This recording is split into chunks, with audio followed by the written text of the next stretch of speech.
a un loable escritor, filósofo, humanista, egresado de esta antigua Escuela de Humanidades, allá a fines de la década de los 60, el doctor Jorge Rendón Alarcón, quien nos va a disertar una conferencia magistral en el marco del Día Mundial de la Filosofía. Al finalizar la exposición del doctor, tendremos un espacio para los comentarios, preguntas por parte de nuestros compañeros, profesores, profesoras y estudiantes que nos acompañan el día de hoy. Y bueno, vamos a tener primeramente la participación de la compañera Luz Helena, quien va precisamente a presentarnos al Presidium de Honor. Va a precisamente a dar una bienvenida el maestro César, director del Facultad de Filosofía. Director de la...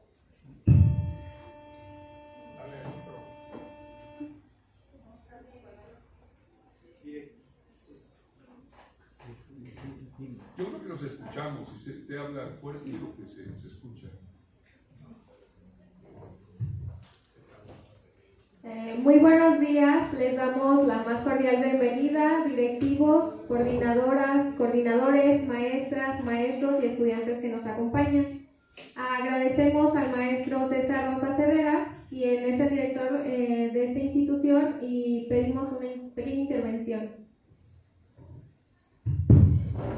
Muy buenos días a todas y todos. Es para mí un gusto, a nombre de la Universidad, de la Facultad de Filosofía y Letras, dirigirme a ustedes, pero en particular pues al invitado, ¿no? Al doctor Jorge Rendón Alarcón, quien es maestro del Departamento de Filosofía. Entiendo que también sigue en el posgrado de Humanidades en la UAM Iztapalapa, a quien conozco desde hace algún tiempo, y me da mucho gusto que nos visite acá, que lo pueda yo saludar, y que también ustedes, sobre todo los estudiantes, pues logremos salir con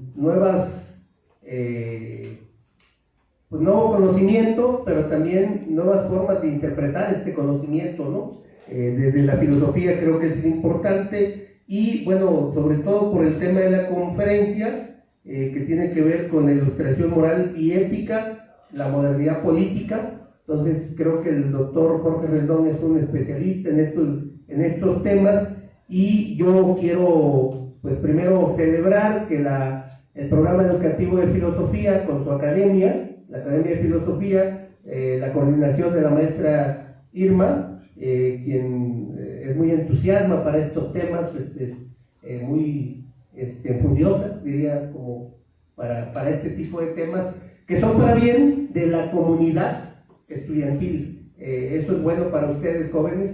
Me da mucho gusto, y ojalá aprovechemos pues la vasta experiencia, el vasto conocimiento que tiene el doctor Jorge Rendón. Yo pido un aplauso de inicio para él, jóvenes, por favor. Hay que recibirlo, porque lo digo por lo siguiente, porque el doctor es de casa, el doctor es egresado de esta facultad en sus inicios cuando era Escuela de Humanidades, pero además fue director de esta escuela por allá en inicios de la década de los 70, y bueno, creo que eso le da pues un doble significado a este momento que van a tener ustedes con él. Y bueno, no me queda más que desear éxito en esta conferencia, y le doy la más cordial bienvenida al doctor Jorge Rendón. Muchas gracias.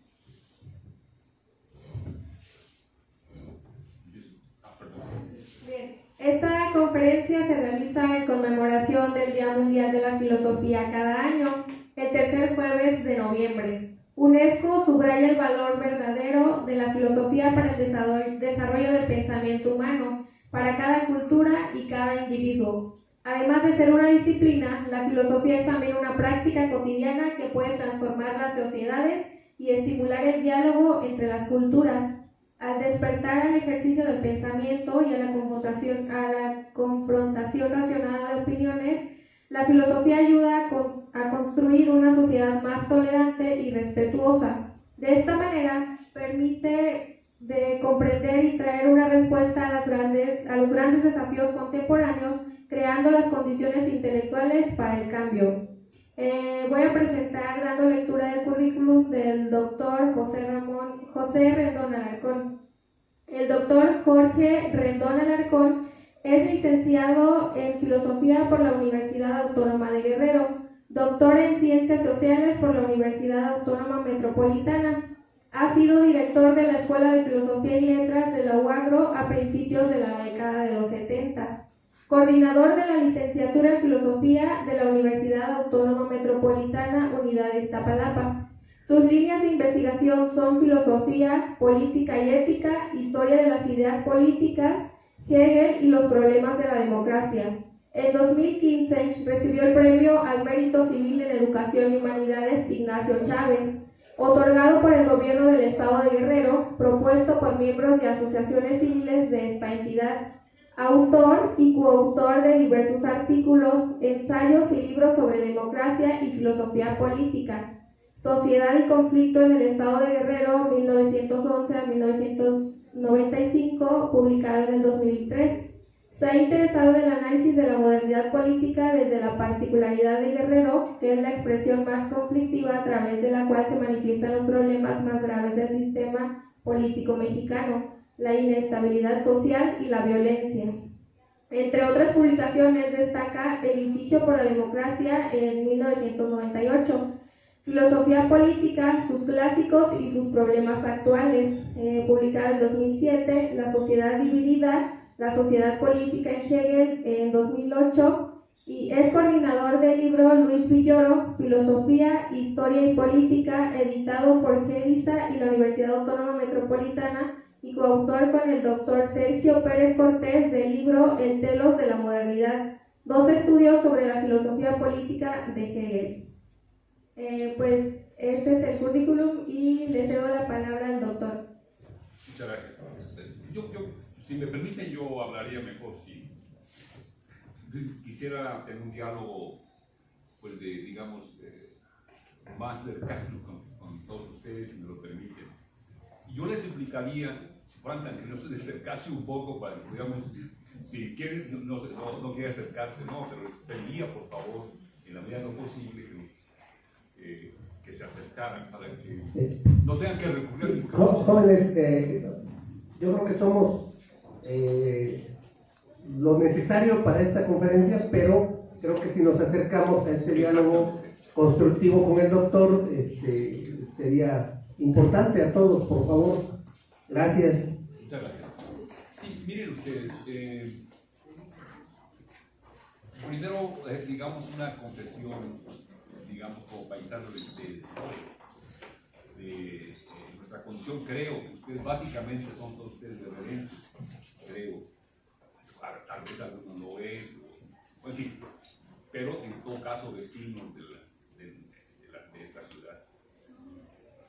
Y yo quisiera, digamos, bueno, voy a exponer el tema, no lo voy a leer, podría serlo, pero no lo voy a leer porque quisiera más bien dialogar con ustedes. Yo quiero tener la oportunidad, digamos, de una cercanía en las ideas, de un diálogo. Lo que ha sido originalmente y de manera clásica la actitud filosófica es diálogo, ¿no? Es como lo fue, digamos, para Platón, digamos. Y ahí yo quisiera comentar lo siguiente, si ustedes me lo permiten, una confesión de guerrerense. Digamos, yo inicié aquí, ¿no? Y no aquí de este lado, sino inicié de aquel lado. Es decir, yo fui estudiante de la carrera de filosofía de la Universidad de Guerrero. Y mi licenciatura, pues es la licenciatura que ustedes están haciendo hoy. Solo que en ese momento la licenciatura era una licenciatura en humanidades, una especialidad en alguna especialidad que eran en ese momento filosofía o historia o economía o literatura. Era el título nuestro en ese momento, originalmente, de nuestra carrera, era licenciado en humanidades, especialidad en filosofía, literatura, historia, etc. Y yo hice la carrera aquí, Y quizá hasta ese momento pues yo no había tenido un contacto con el exterior, como pasa para muchos de nosotros, ¿no? Que nuestra formación se circunscribe, digamos, a esta ciudad. Después tuve la oportunidad de un posgrado en España, después la oportunidad de una maestría en la UNAM, y un nuevo posgrado en Ciencias Sociales en la UAM y luego un doctorado en la UAM. Pero lo que yo quiero decirles aquí, digamos, con el ánimo de encontrar cercanía con ustedes, es que yo encontré en lo que en ese momento fue la Escuela de Humanidades una gran virtud. Una gran virtud que yo después no encontré en otros sitios. Yo no volví a encontrar en España. Fue la primera vez que de pronto salgo y me encuentro en un lugar como Madrid o fuera. Pues yo ahí no encontré lo que aquí encontré. Es decir, las situaciones evidentemente son distintas. Y entonces yo eso es lo que quiero destacar. Que en ese momento había aquí una peculiaridad que era fundamental, ¿no? La avidez por conocer, ¿no? Sí, uno sentía que la universidad era realmente una oportunidad, ¿no? Y acercarse a la reflexión filosófica era una doble oportunidad, porque era la pretensión de acercarse al conocimiento del ser humano y del orden humano, ¿no? En el sentido más riguroso y profundo desde el punto de vista conceptual, desde el punto de vista filosófico. Creo que esa avidez es una de las virtudes de esta institución, ¿no? En otros lugares, bueno, donde la gente siente que ya tiene un mundo realizado y en fin, que hay una trayectoria académica resuelta, pues entonces quizá viene una especie de complacencia con la reflexión filosófica que aquí no existía. Si la filosofía o la formación era en serio, era una oportunidad de transformación personal y de transformación del orden en el que uno estaba situado, en este caso de la sociedad guerrerense, ¿no? Yo sentía ese compromiso de, primero, el conocimiento conceptual, filosófico del ser humano, una autocomprensión rigurosa de la condición humana, y luego la condición de incidir en el orden social. Bueno, eso creo que es importante y quería destacarlo, ¿no? Quería destacarlo porque yo pienso a veces que uno tiene que hacer valer aquellas virtudes, digamos, que se practican en el sitio en que estamos, y yo esperaría que esa virtud de entonces sea una virtud de ahora también, y que la avidez por conocer, sí, que la formación filosófica solamente tiene verdadero sentido, ¿no?, cuando se asume como una exigencia de transformación personal y colectiva. Eso es lo que quiero decir. Tiene que ser un diálogo con el ser humano consigo mismo en el sentido más riguroso y profundo. Esa es la razón, quizá, por la que a mí me interesa el tema que les quiero exponer. El siglo XVIII, ¿no? En efecto, yo he tenido la oportunidad, ¿verdad?, de escribir algunas cosas, o algunos libros sobre el siglo XVIII, en particular sobre Hegel, ¿verdad? Pero ahora lo que quisiera pensar con ustedes es, digamos, el propio siglo XVIII como un momento histórico, digamos, como un momento histórico y social de una enorme significación para nuestro presente. Sí, ¿dónde se sitúa? Esta es la pregunta, digamos, ahí como filosófica que quisiera hacer. ¿Dónde se sitúa el interés filosófico del siglo XVIII? ¿Por qué es importante? ¿Qué hay allí en el siglo XVIII, verdad?, que constituya una reflexión? Como dije, no voy a leer, perdón, entre paréntesis, sino que quisiera exponer el esfuerzo de diálogo con ustedes. Es decir, ¿qué hay de significativo y actual en el siglo XVIII? Eso es lo que quiero plantearles. Hegel dice en la filosofía del derecho que la filosofía, fíjese lo que dice, que la filosofía es su tiempo aprendido en pensamientos. ¿No? Su tiempo aprendido en pensamientos. Pero su tiempo, digamos, desde el punto de vista histórico y de la condición humana, ¿no? ¿Qué tiempo histórico es el siglo XVIII? Esa es para mí la pregunta. ¿Qué tiempo histórico es, en términos filosóficos, el siglo XVIII para nosotros? ¿Qué tiempo histórico es? ¿No? Eso es lo que es fundamental. Yo creo que uno de los problemas de la filosofía actual es, digamos, haber hecho de la Ilustración una concepción general y abstracta. Y eso me parece un equívoco, y yo quiero alertarles frente a ese equívoco ahora que empiezan en su formación. Sí, se asume que el siglo XVIII es simplemente una apología de la razón humana, ¿no? Y que la razón en sí mismo, el conocimiento, tienen una capacidad de transformación tal que resulta decisiva.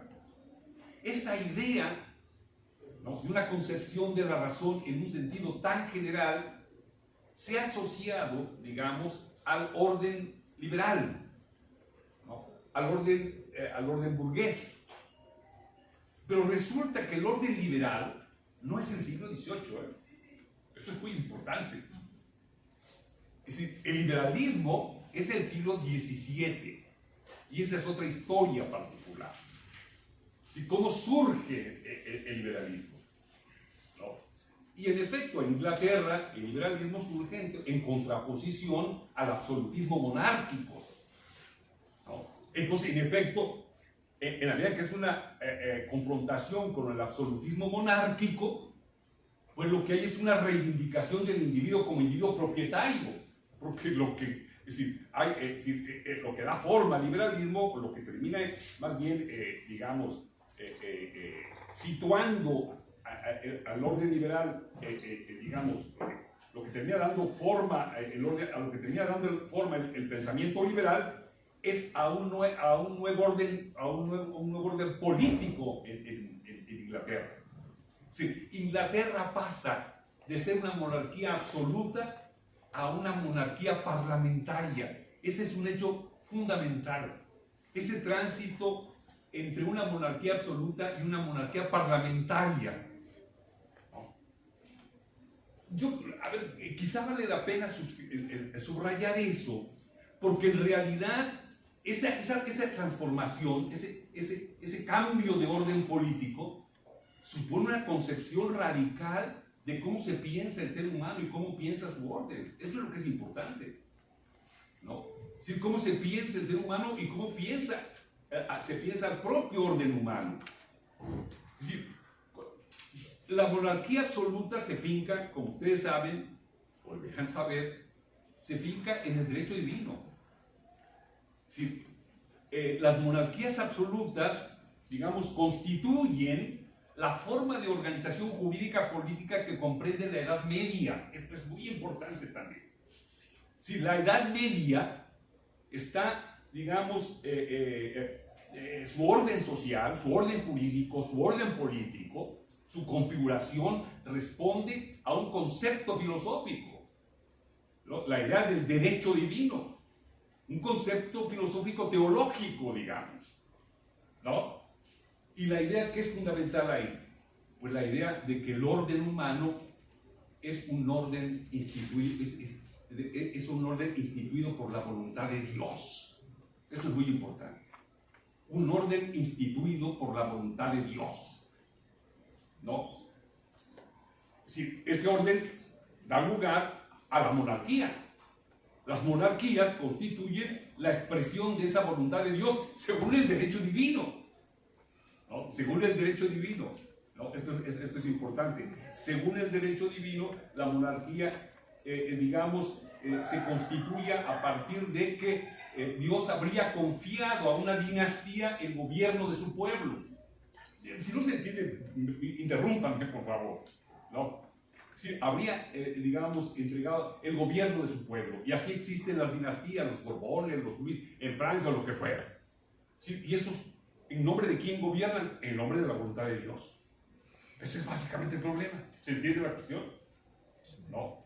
Claro, entonces, ¿cuál es ahí, digamos, el cemento que articula, que configura? Pues el pensamiento cristiano, la teología católica, cristiana. Ese es el sustento del orden jurídico político. Pero es muy importante, porque nosotros todos nos tenemos que preguntarnos, ¿y en nuestro orden en qué se sustenta? ¿En qué se sustenta nuestro orden? Pues esa es una pregunta fundamental desde el punto de vista ético, moral, filosófico. ¿Dónde encuentra? Si de pronto nos inquieta, por ejemplo, ver a un tipo como Trump hacer locura y media y uno siente que está desbaratando el orden. No sé si cómo lo vean. Entonces ustedes, si hay un orden establecido que está siendo violentado y alterado por una figura que se ha convertido en una figura predominante, ¿o no? ¿No? Bueno, pero ¿qué orden está violentando? O sea, ¿en qué descansa el orden? El orden humano. Esa es la pregunta que yo me quería hacer. ¿En qué descansa eso de la mortalidad? Se refiere a eso. ¿En qué descansa el orden humano, compañero? ¿En qué? ¿En qué? Esto es crucial. Esto es crucial y ahí es donde la filosofía intenta pensar y reflexionar. Porque de eso depende la viabilidad de un orden social. O sea, ¿qué es México? ¿Qué es Guerrero? ¿Qué es Chilpancingo? No sé si se lo han preguntado desde este punto de vista. Un orden. Y el orden establecido, si la configuración que tiene, las normas con que nos relacionamos, dan lugar al éxito o fracaso de lo que es ese orden. ¿Se da cuenta de eso? Es que eso es fundamental. Si, la viabilidad de Chilpancingo no está en la voluntad del rector, perdonen ustedes, o en la voluntad del gobernador o del gobernador, es decir, no está ahí. ¿Dónde está el sustento? En el orden. En el orden. Sí, las formas de relación, ¿verdad?, que hacen posible nuestra cotidianidad. ¿No? Ahora mismo están presentados frente a mí. Eso es una forma de relacionarnos. Y yo estoy aquí frente a ustedes pues, porque José Ramón siempre me doble el brazo y me dice que tengo que estar aquí en algún momento y yo como viejo alumno y no alumno, no sé, profesor de ciencia, pues digo, bueno, tengo que estar ahí y tal. Hay un orden, si se entiende o no. De eso depende la viabilidad del orden social, de los presupuestos del orden, en qué se fincan, en la voluntad de Dios, ¿no? ¿Sí se entiende la cuestión? ¿En qué se fincan? Es que esa es la, es decir, ese es lo que sea Chilpancingo, o México, o el mundo, depende de eso. Sí, no depende de razas, no depende de sexos, depende de la relación que nos damos como seres humanos. Ahí descansa la viabilidad del orden. Bueno, eso es lo que rompe el liberalismo. ¿No? Eso es lo que rompe el liberalismo. El orden medieval. Por supuesto que el liberalismo ahí, digamos, tiene un carácter transformador. Si originalmente lo que se plantea el liberalismo no es un orden arbitrario, sino un orden regulado por los individuos. ¿Se entiende la cuestión? Ya no un orden que dependa de la voluntad de Dios, ya no la pretensión del fundamento teológico, sino un orden que dependa de la voluntad del individuo. Y ahí está el talón de Aquiles del liberalismo, ¿no? Sí, ese orden nuevo va a depender, según el liberalismo, del individuo como individuo propietario, ¿no? De acuerdo con el liberalismo, el ser humano ya es como ser humano depositario de ciertas condiciones. Ya para Locke el ser humano es igual, libre y propietario. Igual, libre y propietario. ¿Cuándo el orden funciona? pues cuando salvaguarda al ser humano como igual libre propietario, ¿no? ¿Se entiende la cuestión? Ese es el cambio. El problema está en ese igual libre propietario, porque en una sociedad, pues los propietarios son una clase, y no es conjunto en el sentido en que lo demanda el liberalismo. Por lo tanto, la revolución, hay una revolución de 1688 en Inglaterra, ¿no?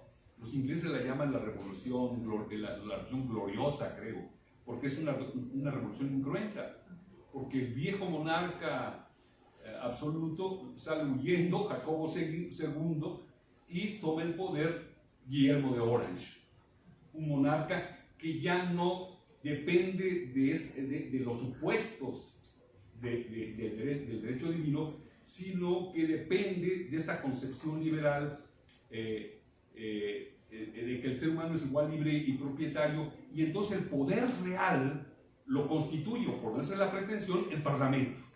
El Parlamento tiene como tarea salvaguardar al individuo como igual, libre y propietario, ¿no? El ser humano ya es como ser humano depositario de ciertos derechos inalienables, igual, libre y propietario. Hasta ahí estamos, ¿no? ¿Cuál es entonces la significación del 18? A mí eso me parece importante, porque a mí cuando de pronto me dicen que van a definir el siglo XVIII y lo definen en función del individualismo burgués, pues aquí hay un error. Es decir, ¿qué concepción del ser humano subyace al siglo XVIII? Ese es el punto que quiero destacar. ¿Qué concepción del ser humano subyace al siglo XVIII? Y ahí hay una lección que es crucial para la reflexión moral y ética, ¿no? Es decir,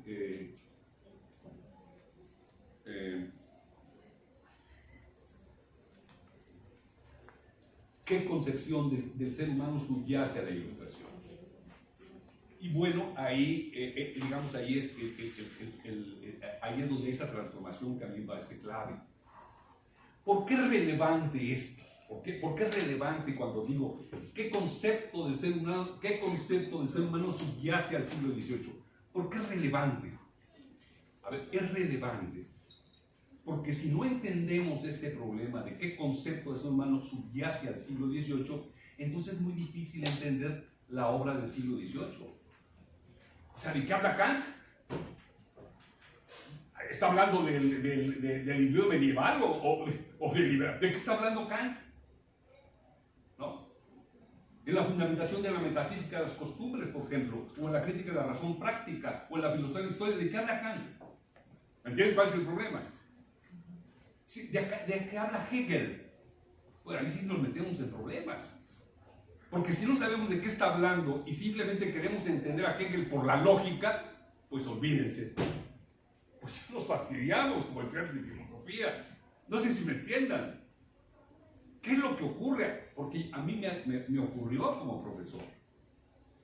Y de pronto hay en la UAM un curso que es el siglo, bueno, creo que es la filosofía, no sé qué, está numerada por romanos de filosofía 8, por ejemplo, y me tocaba la fenomenología de Hegel, punto. Y entonces mi tarea como profesor de filosofía era explicar la fenomenología de Hegel.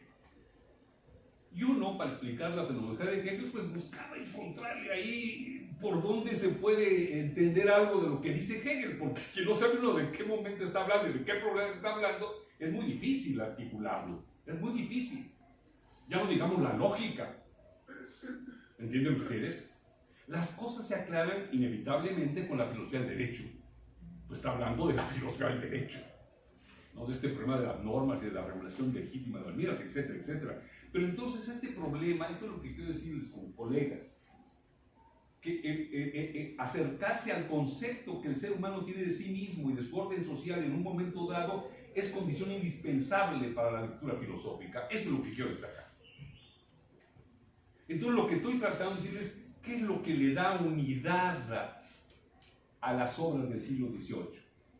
Incluso, José Ramón me decía que me llevó oyendo su música, pero me decía más bien que, o sea, me sentí raro porque me decía, a mí me decía, es que yo quería poner Beethoven para estar más a tono, me dijo, Y estos mismos Beethoven, o Beethoven, si quieren decir el hermano, pues yo como soy simplemente guerrero, puedo decir Beethoven y no Beethoven, ¿verdad? Tiene una peculiaridad, entre otras muchas, que nació en 1770, Beethoven.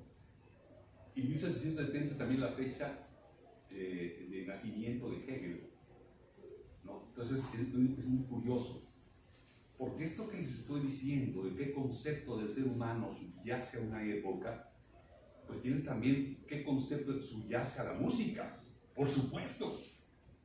Por supuesto. Yo cuando oigo la música de bandas y todo, ya sé de qué concepto de ser humano me están hablando y no me gusta, a mí. Porque es una apología, a veces de jazz, bueno, no sé, por usar bien parece a mí. Pero ¿qué concepto subyace a la creación humana? En la música, en la filosofía, ¿qué concepto? Y es muy revelador en el caso de Beethoven, digamos que comparte con Hegel ese concepto del ser humano y la idea de la emancipación humana, ¿no? Un ser humano en proceso de emancipación. Eso es lo que subyace al siglo XVIII. Un ser humano en proceso de transformación, de cambio, que rompe con el orden medieval, pero que intenta también romper con el orden liberal. Ese es el punto. Y eso es lo que no afronta hoy la reflexión filosófica.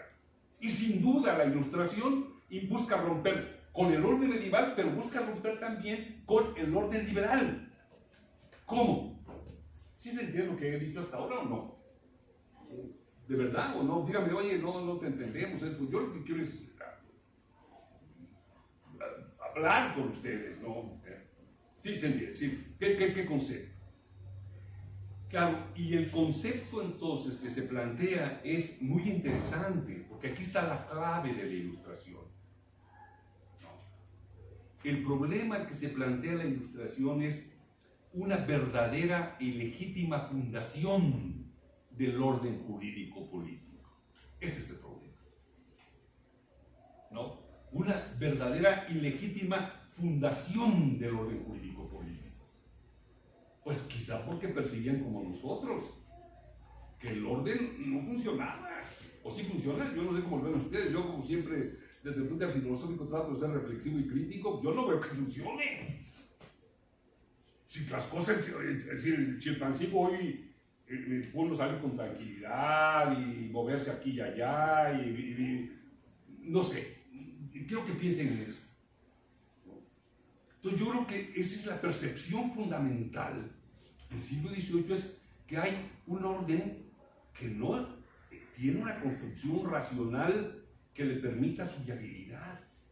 O sea, la gran pregunta de la Ilustración es esa, la fundamentación, es decir, la institución de la institución de un verdadero y legítimo orden jurídico político que dé lugar a la viabilidad del orden humano. ¿Se entiende la cuestión? Esa es una pregunta hoy. Esa pregunta filosófica es una pregunta que vale hoy o no. Bueno, ¿y nuestras normas en qué descansan? A usted que le interesa el orden político, ¿en qué descansan? ¿En qué? Si estas normas que seguimos descansan en qué? ¿En qué concepto filosófico? ¿O nomás descansan en el rector o en qué sé yo? No sé si entienda. ¿En qué descansan desde el punto de vista conceptual, filosófico? ¿No? Y eso es lo que se pregunta el siglo XVIII. Digamos que hay una pregunta ética para el siglo XVIII. Lo que se pregunta es la racionalidad y validez del orden humano. ¿Sí se entiende la cuestión? La racionalidad y validez. Es decir, luego entonces no hay una crítica de origen al presente, siglo XVIII. No se está conforme con el absolutismo. Pues, Versalles es una locura. Ustedes habrán visto películas de la monarquía en el siglo XVIII y de Versalles. Versalles es una apología de lo absurdo en ese sentido, ¿no? Mientras París sufre hambre, en Versalles, digamos, hay un oropel que cubre a la nobleza absurda. Es eso no funciona. ¿No? Pero más, y digamos, existe el problema propiamente filosófico, porque el problema que se plantea en la Ilustración es entonces el siguiente. El problema que se plantea en la Ilustración es entonces el siguiente. Para dar respuesta, para una respuesta a la racionalidad y validez del orden humano, lo que hay que plantearse es si el ser humano puede dar esa respuesta. Si, en otras palabras, si el ser humano es capaz de actuar conforme a fines universales. Porque si no hay manera de responder a la exigencia de legitimidad del orden jurídico-político. El ser humano puede darse fines no como individuo, sino como ser humano, como ser social. ¿Sí se entiende la cuestión? Es que es muy sugestivo eso. Sí, no porque seas mujer, hombre o el género que fuese, o porque es blanco. Sí, podemos los seres humanos como seres humanos darnos fines comunes. Esto del imperativo categórico en Kant, ¿eso es posible? ¿Se entiende la cuestión? Por lo tanto, el problema que se plantea para la Ilustración es el problema del ser humano como sujeto moral. Ahí está la clave.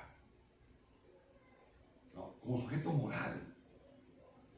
Entendiendo por sujeto moral no en su acepción religiosa, sino como sujeto ético, moral. ¿No? Ahora está puesto en qué sentido, ¿no? Como sujeto moral. El ser humano es capaz de constituirse. O sea, el problema ya para Rousseau entonces es que el reto de darnos un orden racional y legítimo desde el punto de vista jurídico-político, ético, ¿no? Consiste en responder a la pregunta si el ser humano puede actuar conforme a fines universales. ¿No? Para el liberalismo no, porque el ser humano siempre está determinado como individuo propietario y entonces actúa como individuo propietario. ¿Sí se entiende la cuestión? No como un individuo cuya pretensión es darse fines comunes. Y ese es el problema para Rousseau, y eso es lo que hace enormemente significativa la Ilustración, ¿me entiendes? Eso es lo que hace significativo. ¿No? El problema es la constitución del ser humano como sujeto moral. Si el ser humano no se puede constituir como sujeto moral, entonces es imposible que nos demos un orden racional, válido, igual y que propicie el desarrollo de todos en su conjunto, porque cada quien jala el asunto para su lado. ¿No? Si es un asunto del individuo propietario, pues como individuo propietario. Si es un asunto entre sexos, pues eso me parece equivocado. Yo, desde luego, que soy absolutamente feminista. Pero esa racionalidad del orden tiene que descansar en un concepto del ser humano como ser genérico. No sé si me entiendan, eso es fundamental.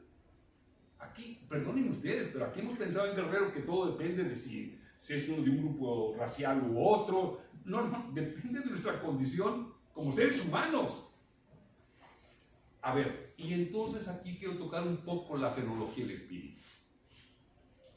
Que a ustedes les puede decir, ese texto oscuro y imposible de acercarse, pero bajo esta idea, que es lo que les digo yo, bajo esta idea resulta entonces que la obra de Hegel es muy clara. ¿No? Resulta que la obra de Hegel es muy clara, muy clara. Porque el problema para Hegel entonces es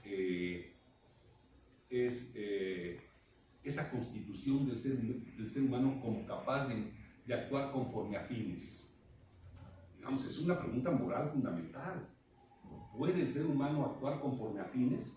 Sí se entiende por lo que decir. No, cuando digo fines, quiere decir conforme a principios universales. ¿No?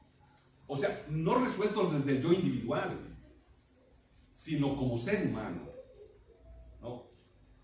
A ver, digamos, uno de los problemas, por ejemplo, que plantea esto, si los digo antes quizá, es Rousseau. ¿No? Rousseau, digamos, el problema está planteado en el contrato social, digamos, ¿no? Y dice lo siguiente, dice Fíjense cómo plantea el problema.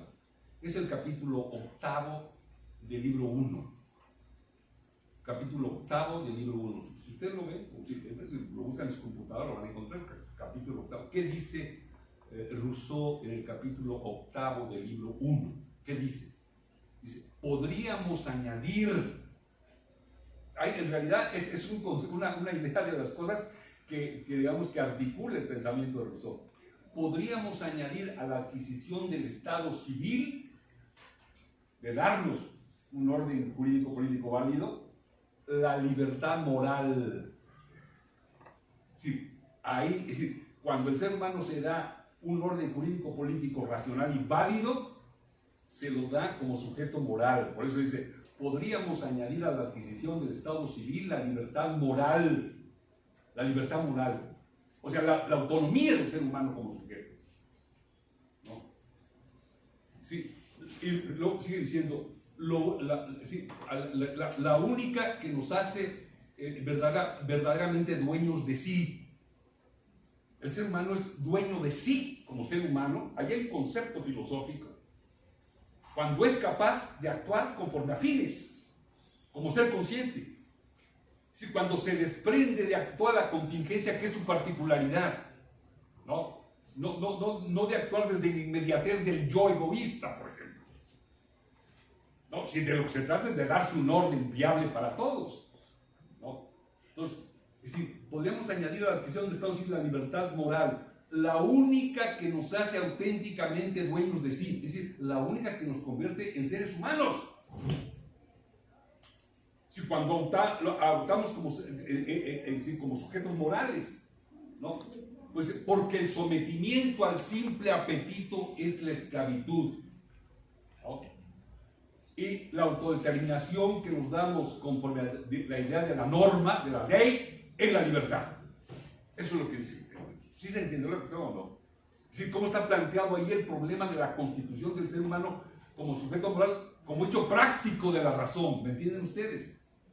El ser humano se constituye como sujeto moral como un hecho práctico. No hay aquí no hay un alegato teológico, sino eso, ser moral como hecho práctico. Es ser moral porque el ser humano actúa conforme a fines comunes. ¿Me entienden? Ese sentido es moral. Que es la manera de resolver el problema de la racionalidad y validez del orden jurídico político, que es el dominio de la ilustración. ¿No? Ahí está resuelto. Sí, me siguieron la idea esta, ¿no? Entonces, ¿cuándo se es autónomo? ¿Cuándo se es sujeto moral? Pues cuando soy capaz de actuar no solamente en función del yo, de mi sexo, de mi raza, de lo que fuera, de lo que ustedes quieran, sino que soy capaz de actuar con aquello que es común al ser humano como ser genérico. Soy capaz de actuar como ser consciente, soy capaz de usar mi cabeza no en un sentido individual, sino en un sentido general, lo que nos permita darnos un orden común y válido para todos. ¿Me entienden ustedes? O sea, el problema pues de la realización moral es un problema de orden práctico. Eso es lo que quiero destacar. No teórico. ¿No? Sí, el liberalismo todavía, el sujeto es moral porque así lo hizo Dios. Hay una ley natural, dice Locke, en el segundo capítulo del deseo gobierno civil, del deseo político sobre el gobierno civil, ¿no? Entonces aquí hay un problema, el ser humano se constituye como sujeto humano como hecho práctico de la razón, ¿no? Como hecho práctico de la razón, ¿no? Si ustedes quieren, por ejemplo, ahí, creo que es el parágrafo 53 de la Enciclopedia de las Ciencias Filosóficas, Hegel da cuenta de esta idea, de esto que es el supuesto de Rousseau, y da cuenta de esta manera. Dice en el parágrafo, creo que 53 de la Enciclopedia de las Ciencias Filosóficas, ¿no? La razón práctica se aprende como la voluntad que se determina a sí misma de modo universal. A mí me gustaría que lo vieran después, ya sé que no, ya sé que a veces los alumnos somos reachos, pero que lo vean después. Ahí está el parágrafo 53 de la Enciclopedia Filosófica. La razón práctica se aprende como la voluntad que se determina a sí misma de modo universal. Esa formulación de lo que está dando cuenta es de esto que dice Rousseau. La razón práctica se aprende como la voluntad que se determina a sí misma de modo universal. ¿Cuándo me sé como razón práctica capaz de determinarme de manera universal? Pues cuando me enfrento a la exigencia de un orden racional y válido para todos, ¿no? Y que evite la coacción de uno, del monarca. O sea, hay ahí un proceso de emancipación, esto es lo que decía de Beethoven, hay un proceso de emancipación en el ser humano.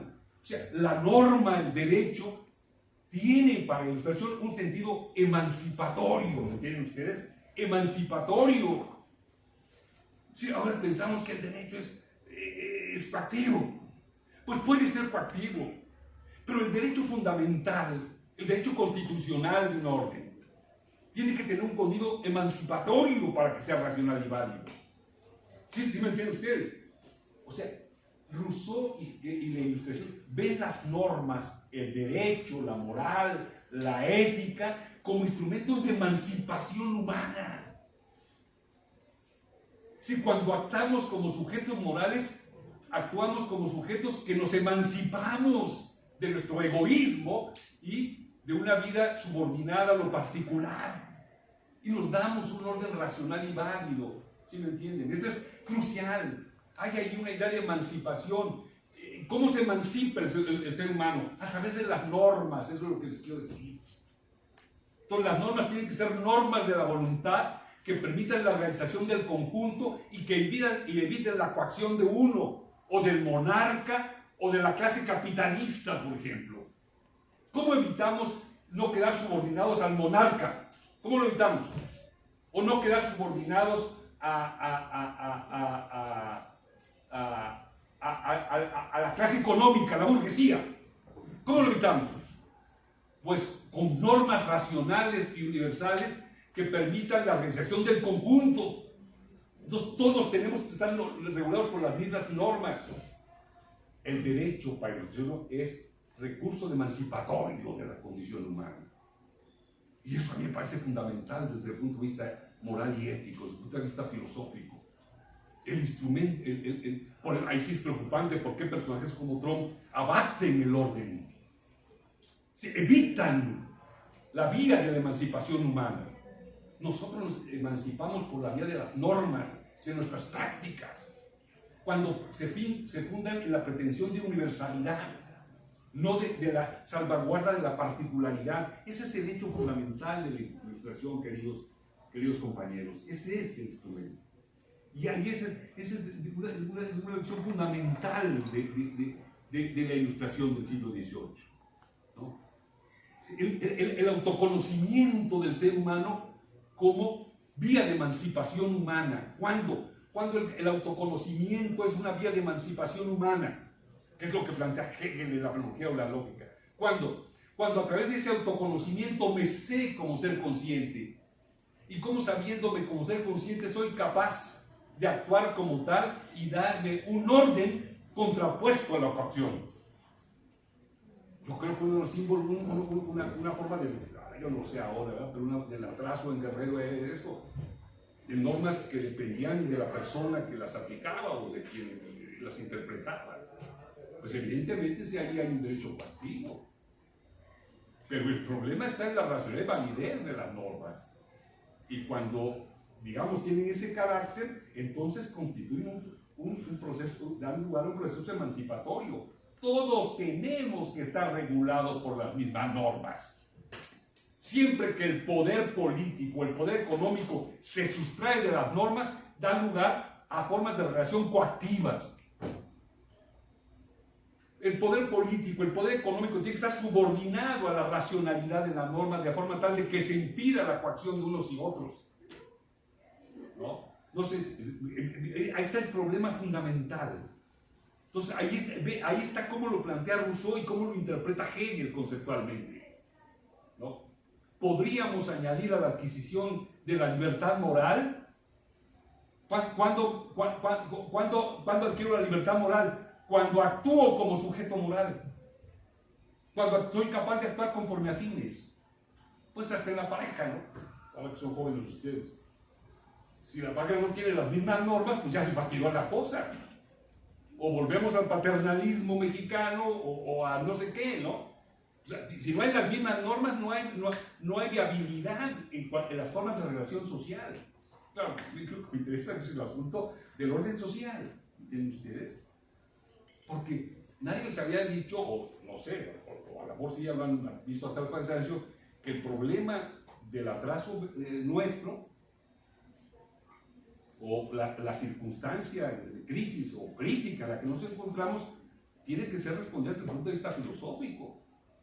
Y la respuesta que da la filosofía a una situación como la que vivimos aquí es una respuesta que se finca en la reflexión moral y ética de la condición humana. Si el ser humano como sujeto moral y ético es capaz de actuar conforme a normas. Ese es el punto fundamental. Luego entonces la filosofía es enormemente importante.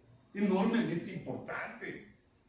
En la medida que supone una vía de autoconocimiento del ser humano como sujeto ético o moral. Si el ser humano no se sabe sujeto moral, es un desastre el asunto. Trump no se sabe sujeto moral. ¿No? Si él actúa en función de un grupo, del grupo económico dominante. Como pueden actuar también los poderes políticos, por cierto. También los poderes políticos pueden actuar como grupo político dominante, cuando se saltan las normas, aquellas que tendrían que dar lugar a la viabilidad del desarrollo del conjunto. Esta es la clave fundamental. Entonces, cuando me sé sujeto moral, ¿no? Es decir, cuando actúo como sujeto moral, cuando soy capaz de actuar conforme a fines. Podríamos añadir a la adquisición del Estado civil la libertad moral. Cuando doy una respuesta positiva a la legitimidad del derecho, a las relaciones, al orden legal y jurídico, doy una respuesta positiva desde el punto de vista de las normas, entonces actúo como sujeto moral. Podríamos añadir a la adquisición del Estado civil la libertad moral, la única que nos hace auténticamente dueños de sí mismos, porque el sometimiento al simple apetito es la esclavitud y el sometimiento a la autodeterminación conforme a la ley que nos damos es la libertad. O sea, autodeterminarnos conforme a fines universales da lugar a la viabilidad del orden social. ¿No? Nadie puede violentar a otro. Nadie puede matar a otro en un bar, los sábados, qué sé yo. Si no hay un comportamiento universalizable en el ser humano es el mayor de los problemas para el ser humano. El mayor de los problemas. El ser humano se convierte en una vía de emancipación personal y social cuando es capaz de actuar como sujeto moral. Y esa es la condición de posibilidad del orden jurídico político. Por eso Rousseau escribe en Emilio. Y por eso, para entender a Rousseau, hay que saber conocer el Emilio o el discurso sobre la desigualdad. Sí, el contrato social lo que hace es resolver el problema del orden político desde el punto de vista de la formación moral del ser humano. Pero la formación del ser humano, la formación moral del ser humano, está explicitada en el Emilio de Rousseau. Esa es la manera correcta de leer a Rousseau. No es una obra pedagógica en el sentido formal, es una obra moral. Se entiende la cuestión, el Emilio, de lo que da cuenta Rousseau del Emilio es de la formación del ser humano como voluntad. Y si como voluntad puede actuar conforme a fines universales, de eso da cuenta el Emilio, o el discurso sobre la desigualdad. Entonces, el entendimiento correcto de Rousseau se sitúa en leer el asunto de conjunto, el contrato social a la par que el Emilio o el discurso de la desigualdad, porque la racionalidad y validez del orden humano solamente puede tener lugar cuando el ser humano es capaz de actuar como sujeto moral. Entonces ese es el gran problema. El gran problema del siglo XVIII es cómo es que el ser humano se constituye como sujeto moral. Ese es el gran problema del siglo XVIII, por Dios. ¿No? Hoy la propia filosofía está dando tumbos para la comprensión de este hecho fundamental. Y a mí no me cabe duda de que el hecho fundamental de la Ilustración es precisamente esto que les comento. El problema de la formación del ser humano como sujeto ético, como sujeto moral, ¿puede actuar conforme a fines? Porque ahí está la vía de solución de nuestros problemas locales, o de estatales, o nacionales, o mundiales. Ahí está la vía de solución. Lo que vemos es un egoísmo desbordado. O sea, decimos muy bien que el capitalismo es un orden egoísta. De acuerdo, pero el egoísmo no se circunscribe al capitalismo. Hay formas de egoísmo que se desarrollan bajo otro tipo de circunstancias, como el que desarrollamos nosotros. ¿No?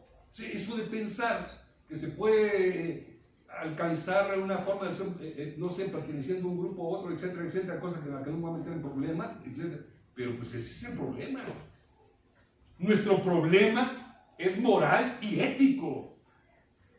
Y la reflexión filosófica es condición indispensable para pensar el problema. Ese es el asunto fundamental. Para pensar el problema, como condición de posibilidad de su solución. Si se fijan bien, entonces, esta idea que dice Hegel ahora de la enciclopedia es muy importante. O sea, vista así suelta, pues parece que las cosas no tienen sentido. Pero si uno lee lo que dice Hegel en el parágrafo 53 de la enciclopedia filosófica, cuando él dice la razón práctica se aprende, la razón práctica, es decir, la razón práctica, la razón como voluntad, la razón práctica, se aprende como voluntad que se determina a sí misma, ¿no?, de manera universal. Ahí está la solución del problema. Solo una voluntad que se aprenda como capaz de determinarse a sí misma de manera universal puede dar respuesta positiva a una relación, a la relación del orden jurídico-político, o no, solamente entonces. Bueno, o si ustedes quieren, de pareja. Si el colega o la colega no puede actuar conforme a una forma, no, es decir, conforme a principios universales, no puede haber viabilidad en esa relación, ¿no? Las razones prácticas se aprende como la voluntad que se determina a sí misma de manera universal, ¿no? Entonces, realmente ese es el problema. Por eso, digamos, yo diría que en el caso de Rousseau es indisociable pensar el contrato social a la luz del Emilio, a la luz de la formación del ser humano como sujeto moral, ¿no? O a la luz del discurso sobre la desigualdad. Y en el caso de Hegel igual. Las obras aparentemente más abstractas desde el punto de vista especulativo, filosófico, hay que verlas a la luz de la exigencia de esa formación moral del ser humano, ¿no? Y fíjense entonces cómo lo dice Hegel, y verán ustedes entonces que ahora es muy claro. En la página 17 de la Fenomenología del Espíritu, la página 17, Hegel dice lo siguiente. La que estoy citando es la traducción de Wenceslao Roses, porque hay otra traducción más reciente de un colega mío que a mí me parece un atrevimiento, porque yo creo que la de Wenceslao Roses es muy importante, porque es una obra pionera en el saber filosófico internacional, porque una de las primeras traducciones de la fenomenología es justamente la de Wenceslao Roses. Wenceslao Roses también tradujo El Capital, digamos, es un traductor fundamental. Y en la página 17, ojalá la abran ustedes, la página 17, creo que la 17, dice lo siguiente: si es verdad que el embrión es en sí un ser humano, aquí la palabra es en sí, si es verdad que el embrión es en sí un ser humano, no lo es para sí. No es en sí, pero no es para sí. Aquí es donde ahí se quedan, hay mucha reflexión sobre Hegel, ahí se quedan. Pero yo lo que quiero es que la vea a la luz de lo que estamos comentando. Si es verdad que el embrión es un ser humano, no lo es para sí. Para sí el ser humano solo lo es en cuanto conciencia ilustrada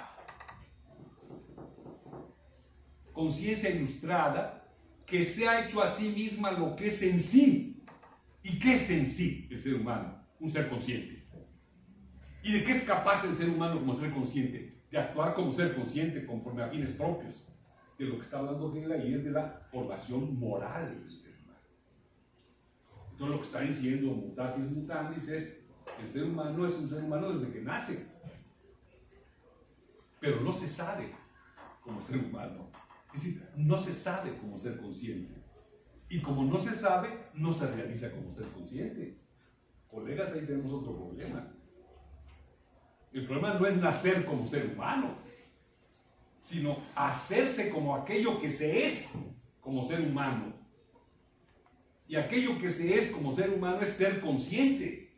Y por lo tanto, capaz de actuar en sí por sí mismo como ser consciente. Es decir, capaz de imponerse fines. ¿Se entiende la cuestión? ¿O no se entiende? Esa es la distinción. Entonces, en sí y para sí es el problema de la constitución del ser humano como sujeto consciente, como sujeto moral, como capaz de imponerse fines y hacerlos valer. Ese es el problema que se plantea Hegel. Porque es condición de posibilidad de la filosofía del derecho. Por esa razón, nada más y nada menos. Porque solo cuando el ser humano se plantea su saber como sujeto consciente, como ser moral, puede darse una normatividad que permita su emancipación jurídico-política. ¿Se entiende la cuestión? Eso es fundamental, ¿no? Y alguien me diría, bueno, pero esa es tu interpretación. No, es que hay que verla, y justamente la perspectiva del siglo XVIII, ¿no? Y la perspectiva del siglo XVIII. Esa misma idea, y aquí me voy a pedir un poco una nota que tengo aquí. Esa misma idea está en las páginas, esa misma idea, fíjense, que es interesante lo que digo. Porque esa misma idea de si es verdad que el embrión es en sí un ser humano, no es para sí el ser humano, solo es en cuanto a conciencia ilustrada que se ha hecho a sí misma lo que es en sí, ¿no? Esa idea de lo que da cuenta es de que el ser humano solamente puede realizarse como ser humano cuando se realiza como voluntad libre, como voluntad moral. La voluntad libre y la voluntad moral. Bueno, iba a citarlo directamente aquí, no es necesario, porque eso es la idea que quiero decir. No, es libre cuando es capaz de actuar como sujeto consciente y actúa como sujeto moral. ¿No? O como dice Hegel, es libre como es voluntad libre. ¿No? El ser humano como ser puede ser voluntad libre, es decir, voluntad moral, voluntad autónoma. Esa idea está muy bien desarrollada en las páginas 688, 689 de estos José Ramón, de la filosofía de la historia. Si ustedes tienen aquí, por un lado, la fenomenología del espíritu, y por otro tienen la filosofía de la historia, en estas páginas 688, 689, entonces se dan cuenta de lo que la filosofía de Hegel es un descubrimiento del ser humano como sujeto moral, de la capacidad de imponerse fines y hacerlos valer en la vida en común, como condición de posibilidad de la racionalidad y validez del orden jurídico. ¿No? Es muy interesante. ¿No? En la página 689 dice él, bueno, si lo leo, dice, este principio de la voluntad humana como voluntad moral, dice él, ha sido pues aprendido en el pensamiento. Es muy interesante porque aquí estamos en un tránsito que es muy peculiar, ¿no? En la fenomenología del espíritu estamos en 1806. ¿No? 1806. Se publica en 1807, la fenomenología del espíritu, que es la primera gran obra de Hegel. ¿No? 1800, que es muy peculiar porque en ese momento el Napoleón invade Jena, donde está Hegel.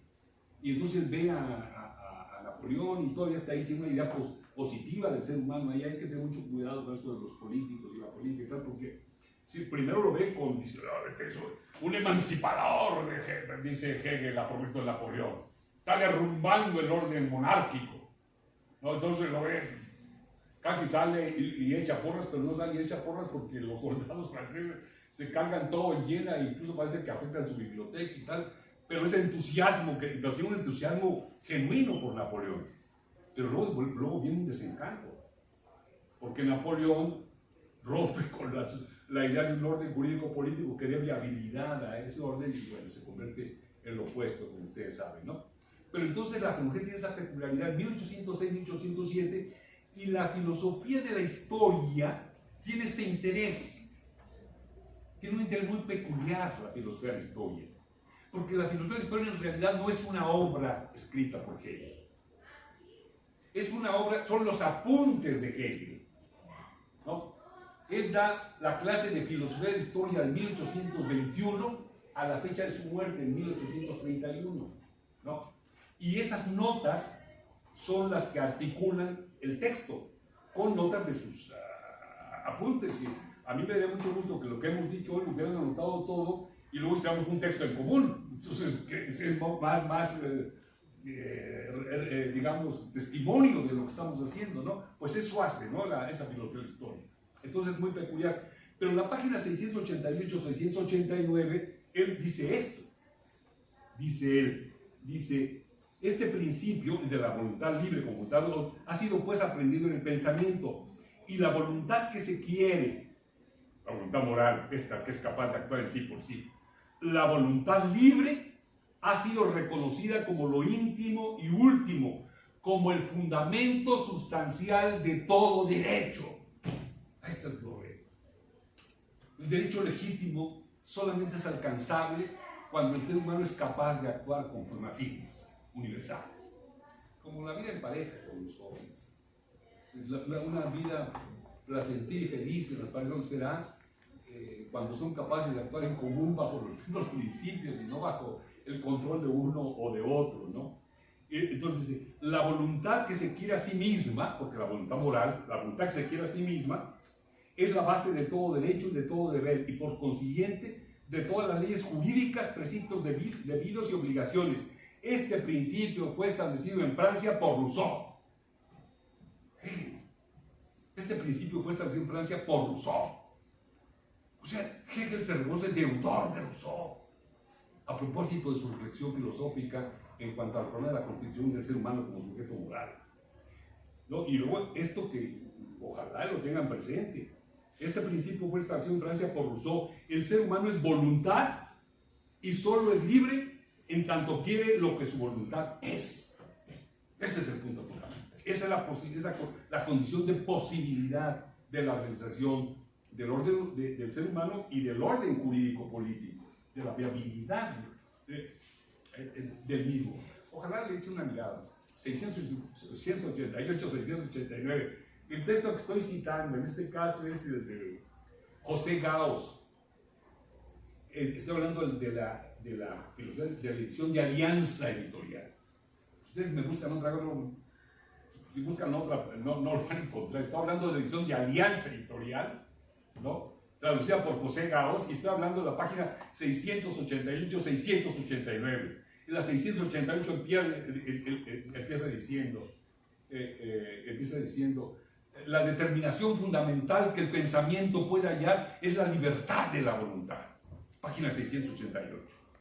Y de eso está dando cuenta la Revolución Espírita. Si el ser humano es, cuando dice, si el ser humano es un ser en sí, por sí, lo es cuando es capaz de actuar como voluntad moral, en sí y por sí, y es capaz, por lo tanto, de darse un orden propio, ¿no? Y tan es así que si ustedes lo leen así, y en vez de ver la página 17, regresa a la página 12, y la página 12 dice, fíjense lo que dice: no es difícil por lo demás darse cuenta que vivimos en la gestación y transición hacia una nueva época. Eso dice, ¿no? Vivimos en tiempos de gestación y transición hacia una nueva época. Mi colega Gemma, ¿cómo se llama? Gemma, no me acuerdo que me dio el té. Le puse un poquito más de azúcar. Yo me tomo. No, muy agradecido, por supuesto, muy agradecido. Solamente que hace tiempo que lo tomaba. Sí, dice en la página 12, vivimos en tiempos de gestación y transición hacia una nueva época. El ser humano, como ser consciente, ha roto con el mundo anterior de su ser allí, de ser un ser dado, y se dispone a hundir eso en el pasado para entregarse a la tarea de su propia transformación. Chilpancingo iniciará su transformación cuando no seamos seres conscientes y más, sino que a partir de esa condición conscientes actuemos como tales y seamos capaces de realizarnos como tales en un orden racional y viable, que impida la coacción y la dominación de unos frente a otros, ¿no? Yo creo que ya los cansé, ¿no? Entonces ya termino, porque ya medio tiré. Y entonces, quizás que esa es la lección. Bueno, algo, una idea más de la filosofía del espíritu, no se quedan con la idea de que a veces se piensa que Hegel está hablando de un yo subjetivo y abstracto, para nada. Si ustedes revisan la página 113 de la filosofía del espíritu, él sitúa este problema de la organización del yo consciente en la interacción y el conflicto de nosotros, ¿no? Y entonces Hegel tiene una formulación que es fundamental para ustedes de filosofía. El yo es el nosotros y el nosotros el yo. Es decir, este saberse de sí como ser consciente a propósito de su organización como sujeto moral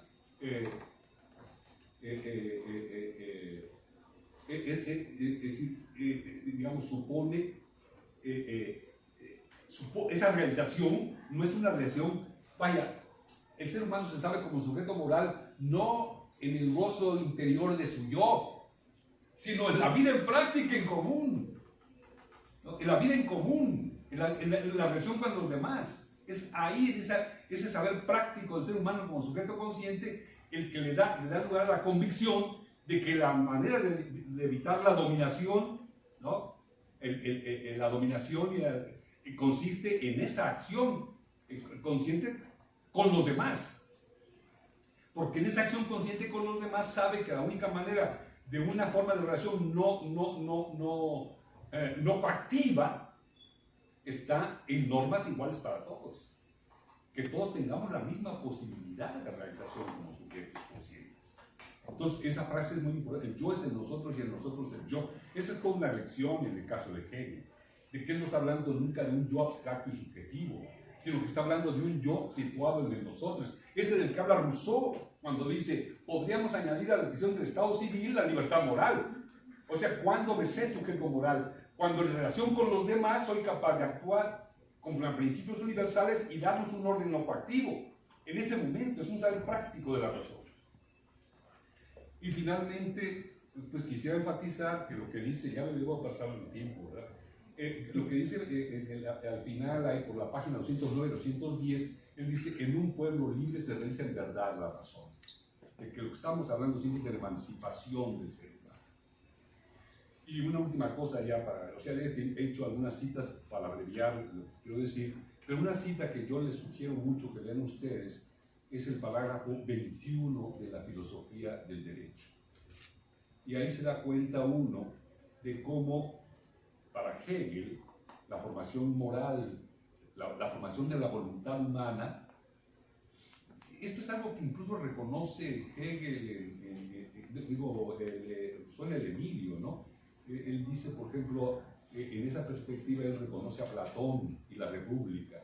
Se piensa que la República es una obra política, dice, no, dice Rousseau, es una obra moral, se trata de la formación de la voluntad como condición de posibilidad del orden jurídico-político, ¿no? Bueno, pero finalmente lo que quiero decir simplemente a manera de conclusión es que si ustedes revisan el parágrafo 21 de la filosofía del derecho, ahí van a encontrar cómo en Hegel se plantea el mismo problema, de que la racionalidad y validez del derecho es indisociable de la formación del ser humano como sujeto consciente y en su capacidad de realización en sí por sí, no en sí, sino por sí como sujeto consciente, de su realización como voluntad libre, ¿no? Él termina diciendo algo así como esta autoconciencia que se capta como esencia a través del pensamiento, ¿no? Y con ello se desprende de lo contingente y no verdadero. Esto es muy interesante, porque todo el problema de la viabilidad del orden humano radica en que el ser humano se conozca como sujeto moral, se sepa como tal, capaz de actuar conforme a fines, ¿no? Yo creo que esa es la desgracia de la situación que estamos viviendo. O sea, yo creo que la filosofía tendría que ser un elemento fundamental. Es decir, la filosofía como carrera tendría que ser una toma de conciencia de nuestra realidad social y de las condiciones de posibilidad de salir del atolladero. Y salir del atolladero significa la constitución del sujeto humano como sujeto ético, como sujeto moral. Y entonces cuando dice, esta autoconciencia que se capta como esencia, esa idea, esta autoconciencia, pues es el recorrido que hace Hegel en la fenomenología del espíritu. Si la fenomenología del espíritu de lo que da cuenta es de que la autoconciencia se capte como esencia en cuanto a voluntad libre. Y por eso dice Hegel, en un pueblo libre se realiza en verdad la razón. Entonces, la fenomenología del espíritu de lo que da cuenta es